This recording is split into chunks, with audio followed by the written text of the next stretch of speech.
বাতিল হয়ে গেল। 29 এপ্রিল ফলতায় যে ভোট গ্রহণ হয়েছিল সেটা বাতিল করে দিল কমিশন। 21 মে পুনর্নির্বাচন হবে, অর্থাৎ ফলতা বিধানসভা কেন্দ্রে ফের ভোট হতে চলেছে 21 মে।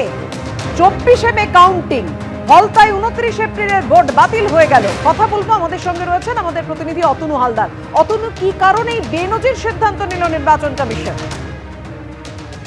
দেখো, নির্বাচন কমিশনের এই বেনজির সিদ্ধান্ত নেওয়ার একটাই কারণ, সেটা হচ্ছে নির্বাচন কমিশন এই পুরো ভোটিং সিস্টেম ফলতা কেন্দ্রে যেভাবে ভোট হয়েছে এবং সেটা স্পেশাল অবজারভারকে পাঠিয়ে পুরো বিষয়টা খতিয়ে দেখে তার যে রিপোর্ট এসছে সেই রিপোর্ট খতিয়ে দেখে নির্বাচন কমিশন মনে করছে ব্যাপক আকারে কারচুপি হয়েছে পুরো ফলতা বিধানসভা কেন্দ্র জুড়ে, এবং সেই কারণেই এখানে একেবারে নতুন করে ভোট করতে হবে। বেনজির সিদ্ধান্ত, ভোটের রেজাল্ট বেরিয়ে যাচ্ছে 4 মে, তারপরে ফলতায় ভোট হবে 21 মে এবং রেজাল্ট বেরোবে 24 মে।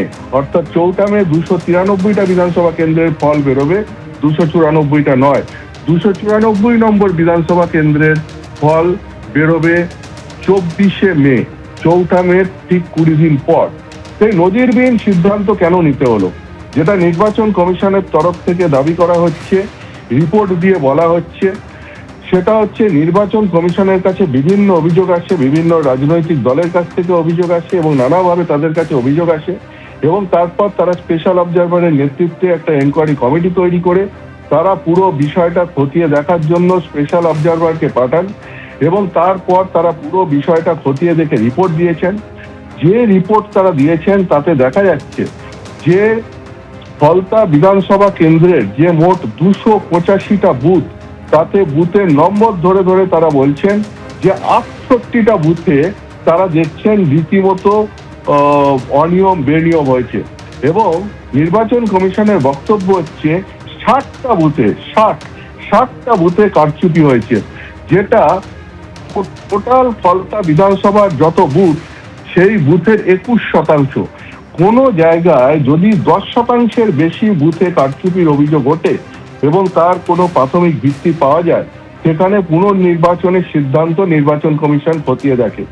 এখানে যেটা দেখা যাচ্ছে যে 21% বুথে এই কারচুপি হয়েছে বলে নির্বাচন কমিশনের কাছে যে এনকোয়ারি রিপোর্ট স্পেশাল অবজারভারে এসেছে সেখানে দেখা যাচ্ছে, এবং এই 21% বুথে টোটাল ফলতা কেন্দ্রের যা ভোটার তার মধ্যে 23% ভোটার এই 21% বুথে ভোট দেন।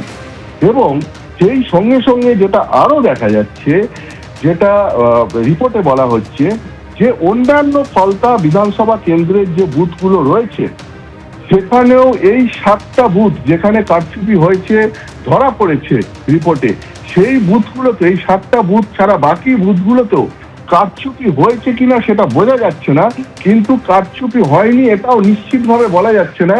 তার কারণটা কি? তার কারণ হচ্ছে সেখানকার সিসিটিভির পুরো ফুটেজ পাওয়া যাচ্ছে না। সেখানকার সিসিটিভির ফুটেজ অনেক জায়গায় মিসিং রয়েছে, অনেক জায়গায় পুরো ফুটেজ পাওয়া যাচ্ছে না।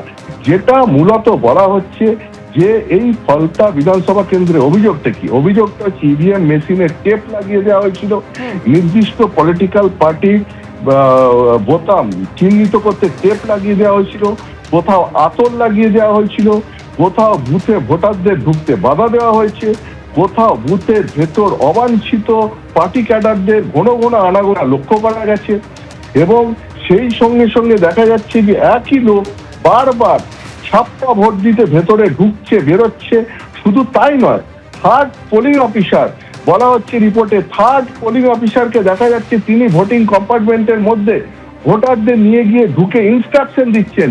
প্রিজাইডিং অফিসার, তাদেরকে দেখা যাচ্ছে যে প্রিজাইডিং অফিসারদেরকে সঙ্গে নিয়ে যারা বুথের পোলিং এজেন্ট রয়েছেন তারা সঙ্গে নিয়ে বুথের মধ্যে ঘুরছেন ফিরছেন, এবং এই সমস্ত জায়গার বহু জায়গায় ভিডিও ফুটেজ নির্দিষ্ট সময়ের জন্য মিসিং রয়েছে, এবং কোথাও কোথাও দেখা যাচ্ছে ভিডিও ফুটেজ শুধু মিসিং থাকা নয়, কোথাও কোথাও কমপ্লিট যে ভিডিও ফুটেজ থাকার কথা সেটা পাওয়া যাচ্ছে না, এবং কোথাও কোথাও অন্য জায়গার ভিডিও ফুটেজও ওই চিপের মধ্যে চলে আসছে।